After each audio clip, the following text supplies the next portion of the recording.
Kannepalli pump house నీటిని ఎత్తిపోసేందుకు వీలున్నా ప్రభుత్వం వినియోగించుకోవట్లేదని మాజీ మంత్రి జీవన్ రెడ్డి ఆరోపించారు. జగిత్యాలలో నిర్వహించిన మీడియా సమావేశంలో ఆయన మాట్లాడారు. ఎల్నినో ప్రభావంతో పంటలు ఎండిపోయే పరిస్థితి నెలకొందని అన్నారు.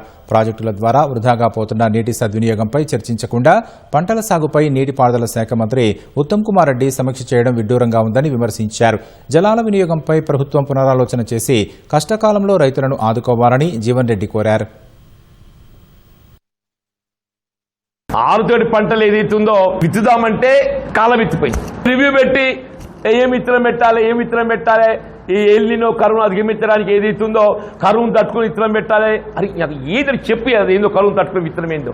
ఉత్తమ్ రెడ్డి గారు ఏదైతుందో కనీసం భారీ నీటిపారుదల శాఖ మంత్రులుగా నీ బాధ్యత నిర్వహణ లోపల ఏదైతుందో స్వతంత్రంగా వ్యవహరించు.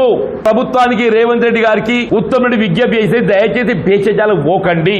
ఇది రాష్ట్ర రైతాంగానికి సంబంధించిన ఒక అంశము. దయచేసి ఇవాళ ఈ కన్నెపల్లి పంప్ హౌస్ 2 ఏదైతుందో నీటి ఎత్తిపోయడానికి మీరు తక్షణమే ఏదైతుందో సమావేశాన్ని ఏర్పాటు చేయండి. రిటైర్డ్ ఇంజనీర్స్ అసోసియేషన్తో మీ ప్రెజెంట్ ఇంజనీర్స్తో ఏదైతే ఏర్పాటు చేసి let them visit dam site